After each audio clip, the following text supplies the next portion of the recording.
everyone. Welcome to Switchblade Sisters Social Club, the true crime podcast where two friends exploit their worst fears for your entertainment. You're welcome. I'm Dee, a writer and podcaster. And I'm Isla from Criminally Good Books, a true crime and crime fiction bookshop in York. Follow us on all the socials. Except for X, obviously. Or have a look at our website, switchbladesisterssocialclub.com. Check them out for all our latest episodes, events, deals, and other weird stuff. Listeners' discretion advised. Hi! Hello, you. I was looking on our Spotify and we actually have over 100 episodes. Yeah, but not all with me, though. No, and that's why we didn't bother celebrating. You have 100. Yeah, but I still wanted to commemorate, memorax, I don't know, say that, because I was excited to see that. And I also have been uploading our clips that we use as reels on YouTube, because YouTube does like YouTube Shorts now. And as you know, all the kids are watching it, right? All the kids. Yeah, well, we've had lots of responses to our Elon Musk one that I just thought were freaking hilarious. So I wanted to read some. Tell me. Right. So a bunch of bros and dudes commenting about the real. Do you remember the World Food Program said that basically they could solve world hunger for 6 billion? Yeah. And that I was remember 2% of Elon Musk's wealth. His wealth, exactly. So a bunch of people saying that that's bullshit. Come on now, bro. I cannot believe that you think that 6 billion would solve world hunger. And it's like, sorry, who are you? So I pasted an article to all of those people that explains and lays it out. And one guy said, really? And so I have to admit, I got petty. I need to not respond any further. But I've wrote to people. I know. I thought I'll post the article that explains this. But then I put, and which humanitarian organization or global accountancy firm do you work for? I presume you work in a very senior position to know more than the actual UN on this issue. But I'm not going to respond any further. That's it. But I wanted to read out comment. The funniest comment from Jake Cartledge. I could say his name because he's posted it publicly on YouTube for all to see. He's put, I bet they are both divorced. I've responded, one of us is, are you proposing? Which is a bit nicer than what I wanted to say, which is there, not there, because he's used the wrong there. I thought his education is not his fault. No, absolutely not. If you're going to diss us, then come at us harder than that. So just if you're curious about the breakdown, apparently for this 6 billion fixing world hunger, $3.5 billion would be food procurement and delivery, including shipping and security. $2 billion would be cash and food vouchers to be used in stable markets. $700 million would be in-country program design, scaling, and management. And $400 million would be global and regional operations, management, and coordination. And this is from the UN? Yeah, from the World Food Program. So there you have it, Jake. So I'm going to say it's my turn again because Isla didn't do her homework again, but I still love her. I love her so much. I'm going to say the sources at the end because, again, they reveal too much, too soon. Oh, okay. But today I'm going to be telling you about the Mark and John case, an online deception that led to attempted murder. Mark and John case? Yeah. So Mark and John are aliases. This is a case that involves minors, so we don't know their real names. They are referred to in the court transcripts and throughout as Mark and John. So in 2003, an extraordinary UK true crime case unfolded involving two teenage boys known by the court-assigned pseudonyms Mark, 16 years old, and John, 14 years old. What began as an online chat room friendship evolved into a complex web of deception, spanning dozens of fictional personas. The case shocked investigators and the public, and I will tell you for why. So I'm going to try to keep things in chronological order because it's really complex. It's kind of like the Kerry Farver, Shanna Golyar case, if you remember that, from, I want to say season 1 or 2. and also Sweet Poppy, like a lot of the Yeah. really big catfishing cases where it's not just one catfish. Well, it is one catfish, but that one catfish makes a whole series, like a whole cast of characters to support their story. So first we have an online romance. And remember, this is 2003. So to put you in mind, this is like early days still of the internet. Okay. So we were all far less aware of the dangers of catfishing, of this, that, and the other. We're starting to hear some stories about it, some stuff about online grooming, but really it was like, you had MSN chat and that's pretty much it. So early 2003, 16-year-old Mark, so Mark is the older one, discovers MSN chat rooms, and in particular, a Manchester-based chat room for teenagers. And he is in the Manchester area, which to me sounds like grooming heaven. But like I said, no one was as savvy as they are now. And even to this day, with all of the stuff that we know, people are still getting catfished. So he meets on this chat room Rachel West, who was a pretty and sweet girl of 16 who lived nearby. They flirt, they talk into the night, and soon Mark is like in love with her, and they become official boyfriend girlfriend online. But even though they live close to each other, they never meet. Rachel's always busy. There's always an excuse. Something always comes up. So they just never end up meeting in person. But who he does end up chatting to and meeting in real life is John, Rachel's younger stepbrother. So John is 14 years old. They start talking in that chat room as well. Can't imagine anything worse. I don't have a little brother, but hanging out in the same chat room as your little brother.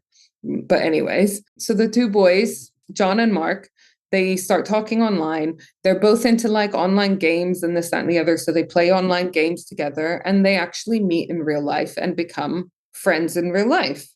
So Mark, the 16-year-old boy, thinks he's like so lucky. He's got an online girlfriend. She's amazing. They haven't met up yet, but that's just a technicality. And he's got this new friend, John, that he is, a big fan of. So now something happens that we see on every episode of Catfish almost. Can I guess what it is? Does he Well, turn up at the house to meet her? no. So no matter how much Mark is pushing to meet his girlfriend in real life, she's always too busy. Like I said, there's always an excuse. But then one day, she gets kidnapped. This is always like on Catfish, it's always a case that someone dies, gets cancer, gets kidnapped, There's blah, a blah, blah. big drama, isn't there? There's always a Yeah. big drama.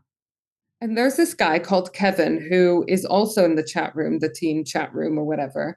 And no one seems to like him. At least Mark and John don't like him. They find him creepy and weird. And he claims that he's got Rachel. So he's kidnapped Rachel. And he says he'll release her if Mark performs a sexual act to the webcam for him. I know, it's horrible. No. And of course, it makes you think like this is some pedophile, right? So Mark does this. He performs sexual acts to camera to try to save his girlfriend, his friend's sister. He doesn't go to the police or his parents or anyone. No. But soon after, John tells him that Rachel is dead, that his sister is dead, that Rachel had been gang raped and then murdered by Kevin. So Mark is heartbroken. His girlfriend has been killed in a horrendous way. And then the stepbrother is obviously devastated if this is true. Stepbrother's devastated. Mark's school grades suffer. He, by the sounds of it, enters a depression and he's just really struggling. Then another girl called Lindsay East comes onto the scene into the chat room and Mark starts talking to her. And I gather that things eventually got a bit flirty. They're definitely not like relationship yet, but they're chatting and she seems to cheer Mark up a bit during this difficult time. But then she too mysteriously dies. But don't worry, because guess who reappears online? Rachel. The kidnapped one that's died. Yes. She was just in a coma, apparently. But guess what? This is so bonkers. She had a baby, and you think, oh no, from the gang rape? No, she's claiming it's Mark's baby. But Mark, they who she didn't. never met in person. But also, we're still fairly early in 2003. So even if you can conceive a baby online, which you maybe you can do that these days, maybe you'll be able to do it in the future, but you definitely couldn't in 2003. Still not long enough to have a baby. But please tell me that he doesn't fall for this. He's not slept with her. No, he's not even met her, but I think he's Exactly. just like baffled and maybe not the brightest Crayola in the Crayola No, box. no. But then guess what? Before he even has much time to question it, anyways, she disappears again. And then someone new comes into the frame. Now, this is still a Manchester teen chat room, right? And enter Agent Janet Dobinson. She's apparently 42, and she writes in all caps because that's what old people did in the days of 2000s, And she's apparently. an agent. She's an agent. She's Yes, an CSI. MI5 agent. Ooh. MI5. She claims that she joined this Manchester teen group just specifically to talk to Mark because she wants to recruit him to MI5. Oh my God. So You know, remind me, that's is Mark 14 or 16? Mark is 16. He's the older one who had Yeah. Rachel, the girlfriend, And and then is the friends second. with her Mhm. stepbrother, John, who's 14. Yeah, I don't think that MI5 have ever gone into chat rooms to recruit people specifically. She promises him sex with her and other people, money, meeting the queen if he succeeds in his missions. Oh She my promised him God. different amounts of money according to different sources and to them at different times, but up to 80 million pounds. So I don't know. This just implies to me that Janet is not actually a spy because this doesn't really sound like how MI5 operate. It sounds like she's just seen one too many old school Bond films, you know, like where Oh he was God. problematic. Janet is offering, like I said, sexual favors and so forth. And Mark is actually a bit taken by her. He's clearly got some kind of crush. He comes from a bit of a working class background. So, I mean, being offered millions and sex, I mean, of course he's interested. And I'm sure like loads of teenage boys wanted to be James Bond, right? So, what are these missions that he's being hired to do? So, under Janet's direction, Mark has to undertake very many bizarre tests of loyalty. For example, Janet claims that Mark's friend John, the stepbrother of his dead girlfriend, dead pregnant girlfriend who he never met, she says that John is in danger because he's actually the single most important person in the country.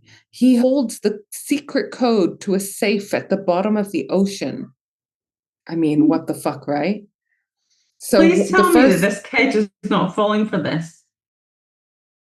so Yes. test Oh one no. was a fairly easy one. It was to pull John out of school midday. So Mark goes to the John's school, poses as a relative, and signs him out by faking a dentist appointment.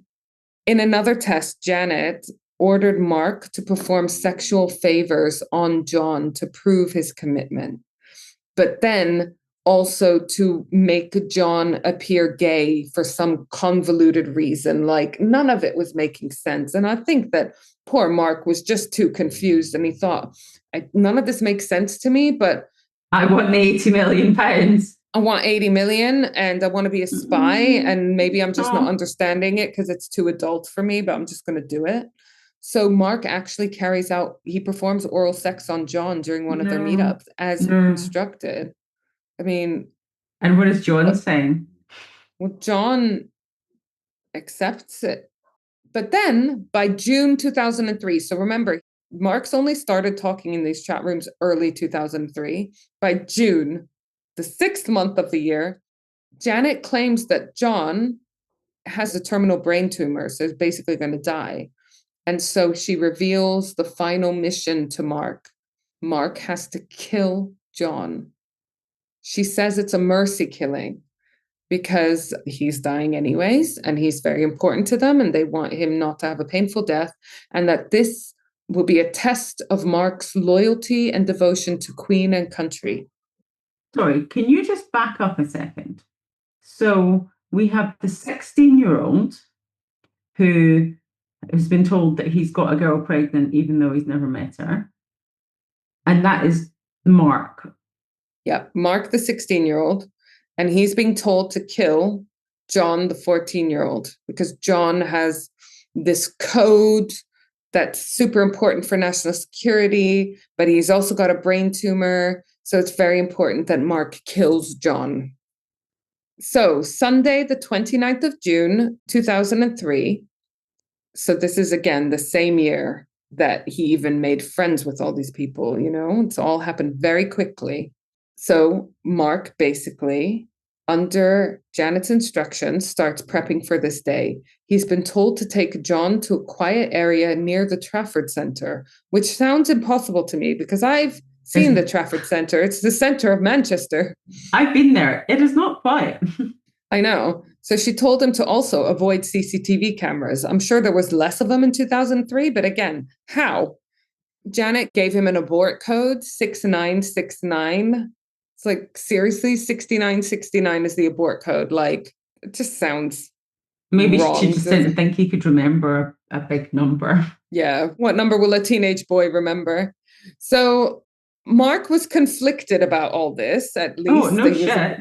Yeah, but he was convinced it was a mercy killing. Like, he genuinely believed that this was a MI5 agent and that he was going to be doing his friend a favor. Did he not ask his friend, do you have terminal cancer? No, because apparently he wasn't allowed to talk about it. So, and again, it's like, no. I don't think MI5 hire teenage boys to perform mercy killings. Like, that just doesn't seem like an MI5-y thing to do. So Mark and John, they meet up in Altrincham town center. Altrincham? Okay. The two went to the shop to buy a knife together. Mark bought a kitchen knife with a 6-inch blade. That's quite a big knife. Ooh. Then they just kind of hung out together for a bit. Mark even told John he might have to do something later that day. So Mark then led John to a secluded wooded area near the shopping center.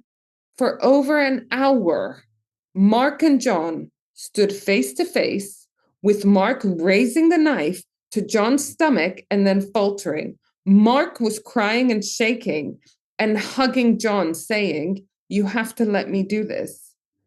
Eventually, Mark managed to press the knife in hard enough to stab John in the stomach, causing quite a serious wound. Later, it was found to have damaged some internal organs. And then, weirdly, like, this whole case, I was just like, what? Weirdly, they then walked together back into the town center with John bleeding. They even went to McDonald's so John could have a Coca-Cola. My God. I thought you were going to say they were going to hold hands and skip together while he's like bleeding. Do you know what? They might as fucking well have, right? I can't believe this. Oh no. They went together to a place called Goose Green, which actually has statues of a goose, but let me just show you. So this is the statue of the goose. Don't ask me why it's called Goose Green. But okay, I see. Oh, so it's not like a massive park or anything. Okay, no, it's just like a little alleyway. Yeah, behind with a goose statue behind some housing and in a restaurant. Yeah, behind a restaurant, like behind the high street, kind of. In this alleyway, Mark turns to John, tells him that he loves him and that they're best friends. And then Mark stabs John again in the abdomen. So he obviously this time did it properly.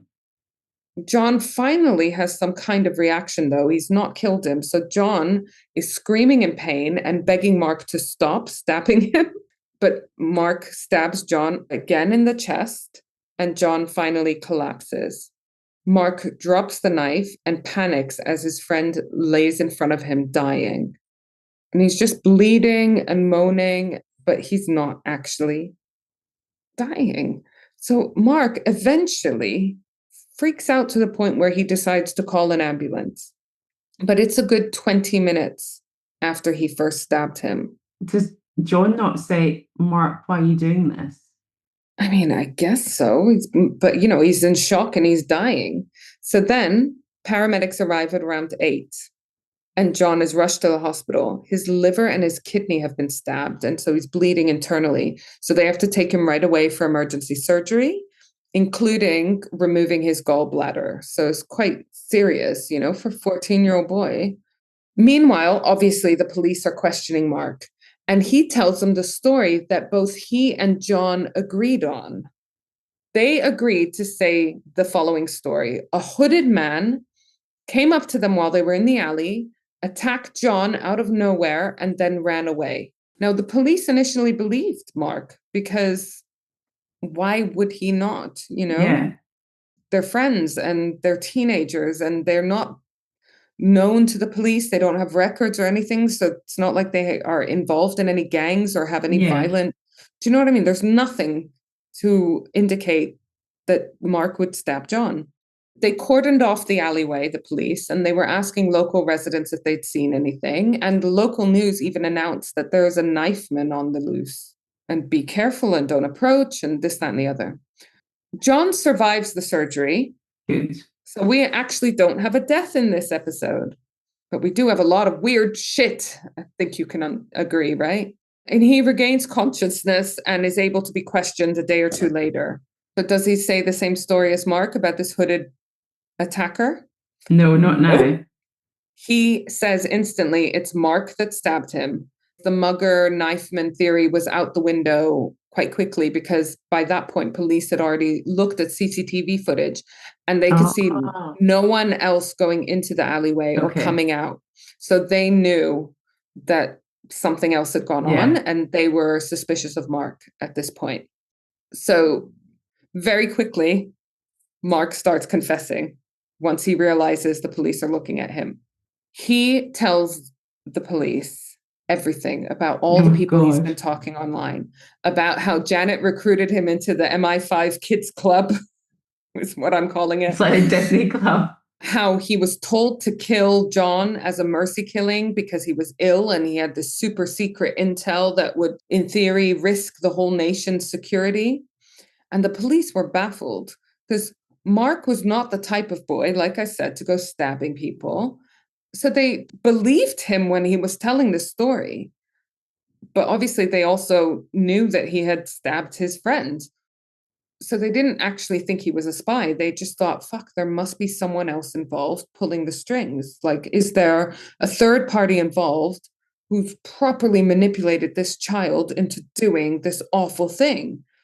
And again, this is a time where they were starting to find out about like pedophile rings online and the dangers of chat rooms and stuff. So they thought that Mark had been targeted by some dangerous online predator, especially when he revealed to them that he'd been told to do sexual acts to camera, that it was someone getting some sort of sexual thrill from this. So the police seized both of the computers of both the boys and started tracing the online communications.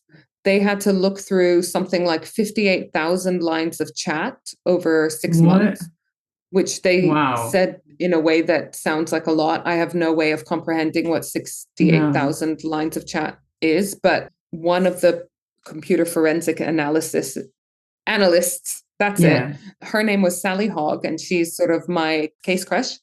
She says if it was printed out, it would be 46,000 feet high. So then I had to Google how tall that was in something other than feet.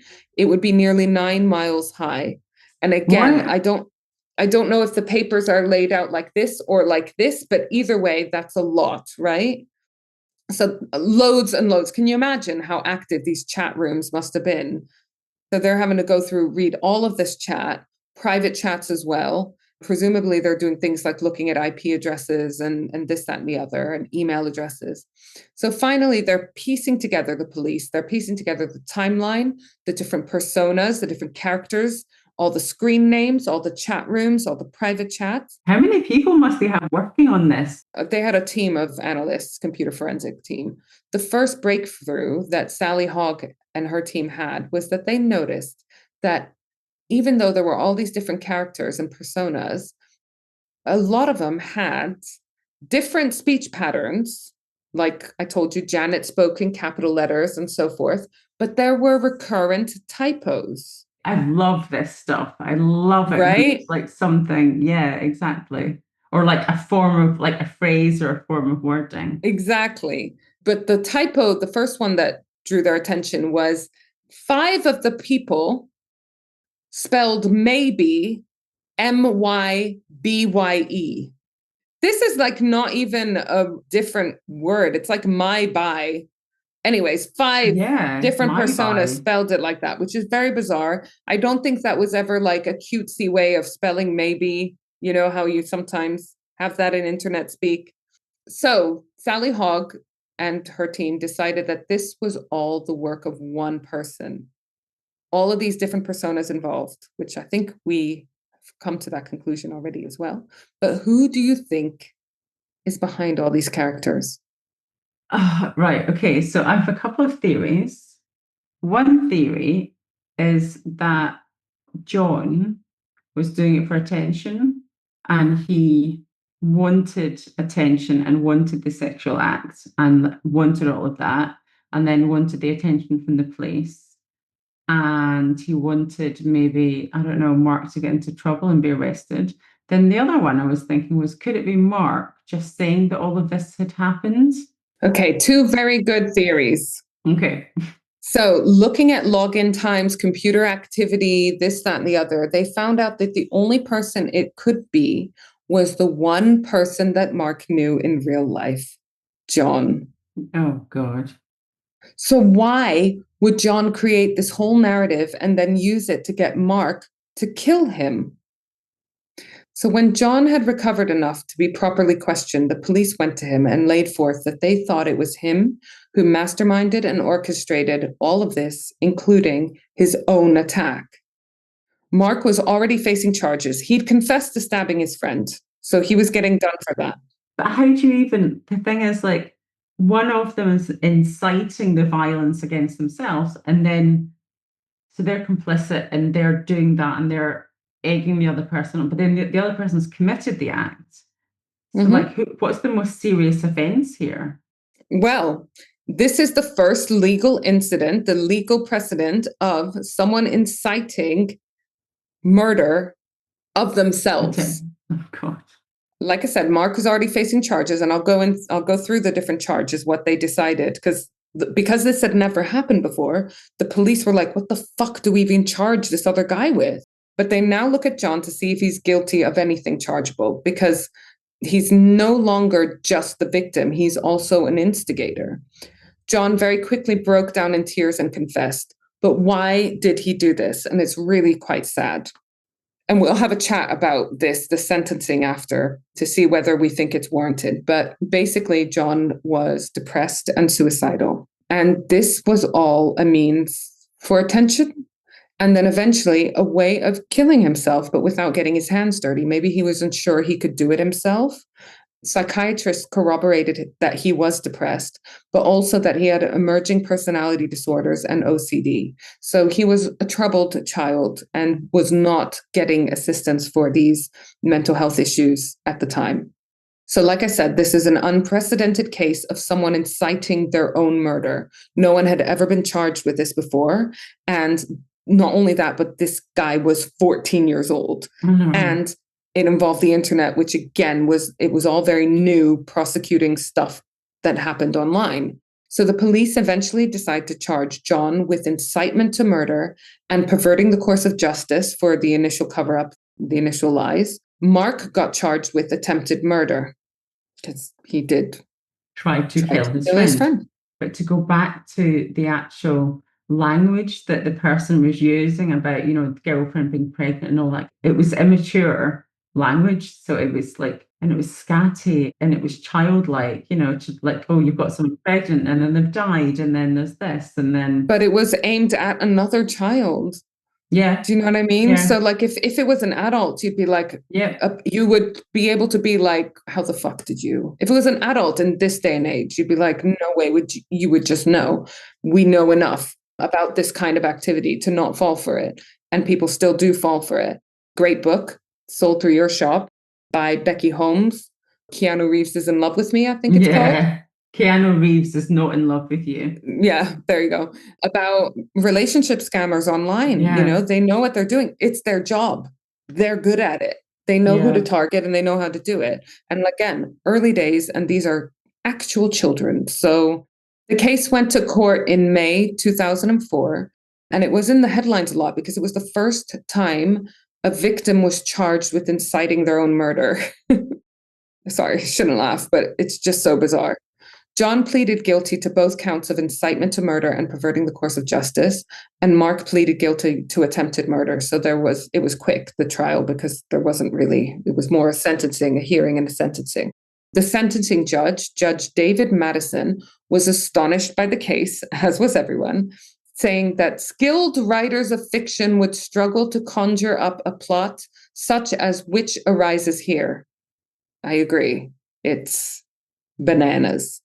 He emphasized that normally such serious offenses by youths might result in harsh sentences, but, in quotation marks, these could not be described as any normal circumstances.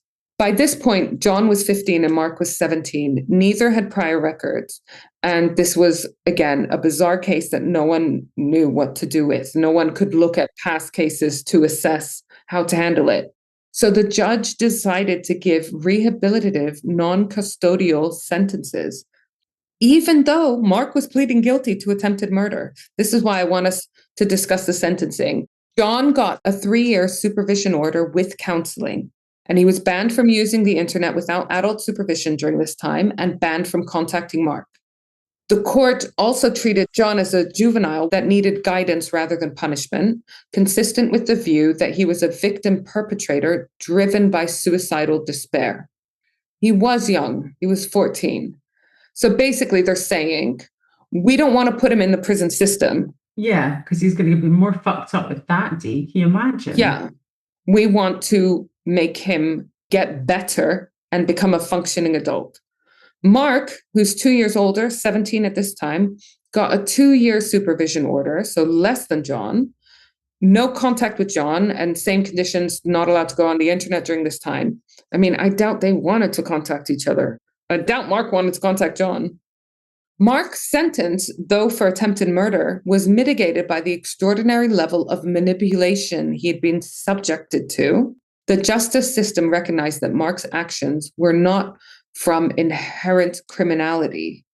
Lots of people were shocked because this is particularly lenient on both kids, even though they are children. Now, here's the thing, right? You asked about their parents. We actually don't know much about the background of the children because they were to remain anonymous. So the court imposed Section 39 order on them, which is anonymity for minors. This means that they were only to be referred to as Mark and John, and not very much could be revealed about their background because it might give away their identities. And the whole idea about these lenient sentences is so that they could get better and have a fully functioning, normal, in quotation marks, life after. And that would be impossible if their names got revealed, presumably. Yeah, of course. Yeah, absolutely. But we do know, apparently, they responded very well to therapy.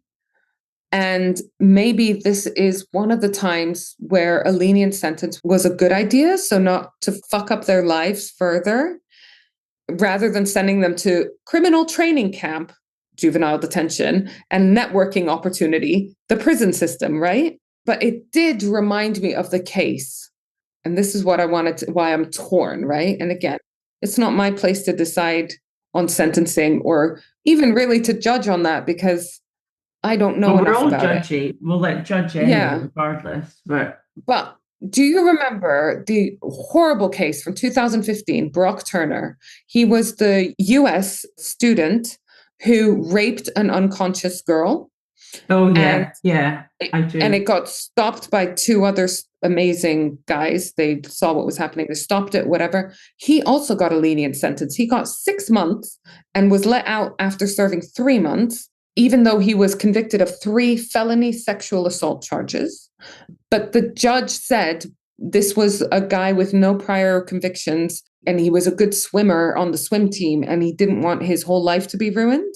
I think this is a very different situation. Yeah. So That's what it made me think of, this lenient case because of ruining a young person's future. But that was someone ruining someone else's life. That's one individual who's intent on doing something illegal to someone that's unconscious is very different from incitement to commit a crime.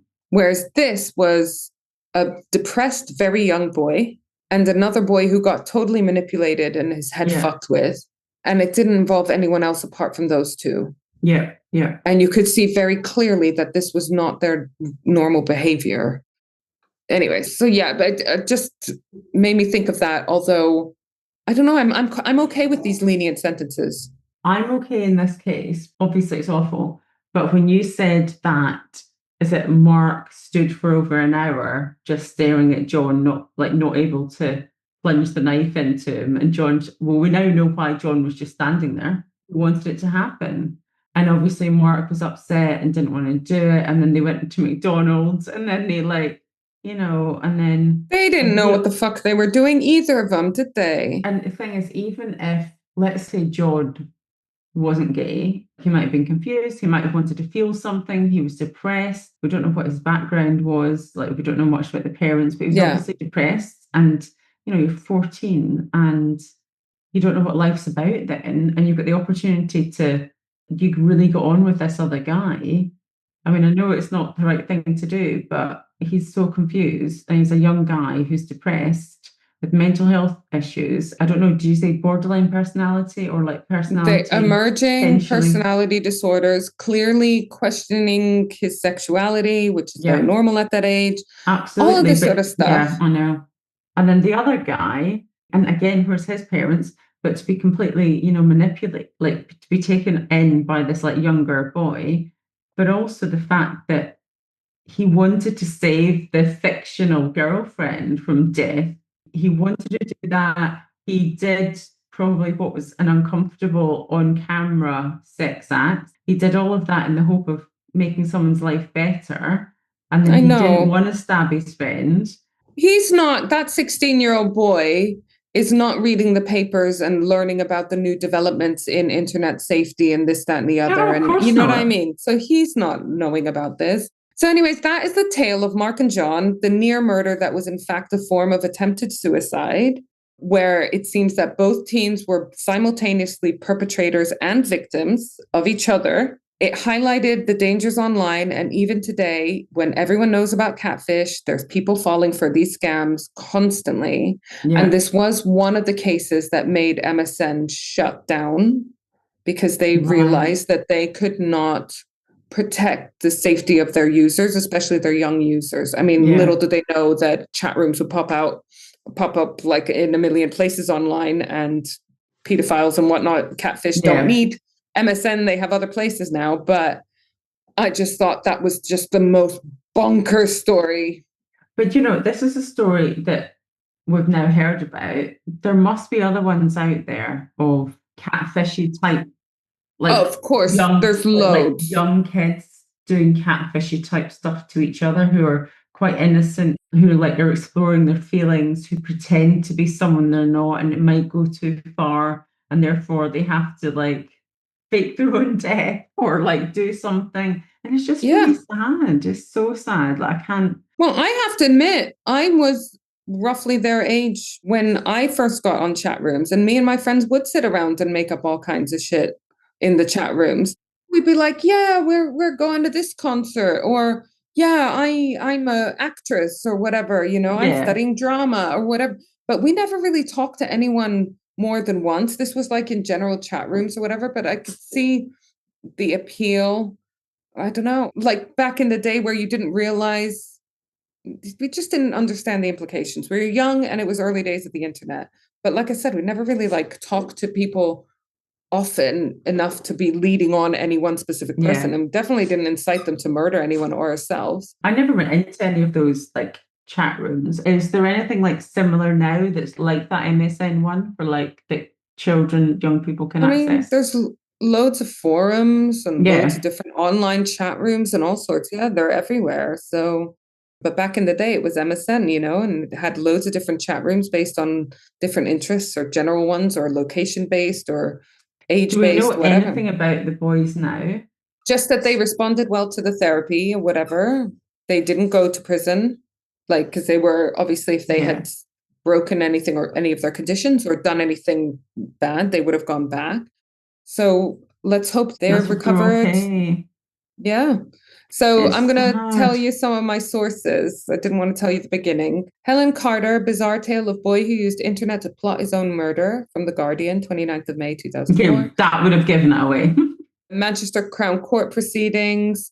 You have a lot of the comments and the transcripts and so forth online. So really good crime and investigation channel summary and so forth online. Mark and John, the fantasists, and the boy who incited his own murder. Judy Bachrach, and this is written in internet speak. So you, the letter U, you want me to kill him? How a 14-year-old planned his own execution in MSN chat rooms. Vanity Fair article. See, that's a headline. That's a headline. Yeah. Greater Manchester Police Statement. Sally Hogg case crush analysis was reported in the Vanity Fair and The Guardian, and also a really good case file, true crime podcast episode, Mark and John. Yeah, bonkers. Absolutely fucking bonkers. It makes me so sad for them, because when I was listening to you, I was thinking about where it was going. And the first thing I thought was that it was John pretending because he wanted attention. And I was like, no, he can't do it because he's trying to be stabbed. But as you were telling it, I was just like, oh, please don't let that be it. And you kind of want to go in there and stop them and just go, look, this is not how you get attention. So they did imply, we don't know much about the background, but they did imply that both of them came from difficult backgrounds, which to me implies that they haven't had, bless them, enough supervision, nurturing from an adult in care. Do you know what, though? I'm really sorry, but I would not let my child out if they were 14 to go around the Trafford Centre. Like, I mean, I don't know, like, were you out for... It was different time, yeah. I know, I would go, like, cycling down the beach with friends and go down the beach and stuff. There'd be, like, a group of us. It wouldn't just be... I don't know if it made any difference. It was, like, two of us. I was going out clubbing at that age. Oh, my God. So, yeah, 14? No. Yeah, 13. Oh, my God. I know, it's terrible. It's terrible. Oh, but it was a different time, like I have a partner who has a teenage daughter, and I mean, she could be just the best actress and liar ever, but I don't think that's the case. I think she's genuinely just goes for bubble tea with her friends and stuff, but I think that's like getting high when I was your age, and I'm not condoning it. That's bad, but it's just a different time. And it's because of things like this that it's a different time, because parents got wise to it. Yeah, exactly. Oh, God. Well, I'm really glad that they've got like treatment. And then I wonder if they've spoken to each other since. I kind of feel that they would have to for closure. Well, they weren't allowed to. They weren't allowed to for 3 years. But they would be to now, though, right? In theory, but like, I don't know, maybe they just... 20, 30, 34 and 36 now? Something like that. Oh, don't make me do math. So it was 22 years ago. Yeah, so they would have been exactly, around that age. I think that they weren't allowed to talk to each other for a few years because of their supervision orders. And I think by the time that finished, I can imagine them being like, right, well, that chapter's closed. I don't want to reach out now. No good can come of it. I don't know. Remember, they were also having to have counseling that whole time. So that's good. Hopefully that gave them the closure they need and the ability to move on. I wonder what punishment or like sentencing there is for like catfishing. I suppose it depends on the severity of the catfishing. Yeah, it's still very dependent on whether money is transferred. But with the new sort of coercive control rules and stuff, they're being a bit more savvy on that, but it is very difficult to charge someone. I mean, it's like fraud, but unless you lose out on something, it's hard to convict someone. If you're like emotionally devastated afterwards, you have to have lost your job or money or your home. I saw also that there's chat bots as well pretending to be people, so they do algorithms and like so you think you're chatting to someone, but it's like a bot, and they're just the bot's programmed to respond to things in like certain ways. Yeah, in the way that you react positively to. Yeah, Yeah, just exactly. fucking sick. And then they use AI to then, develop it. And then they can be trying to get your contact details and then your bank details and your phone details and your bank Yeah, account and so everything. obviously that's illegal.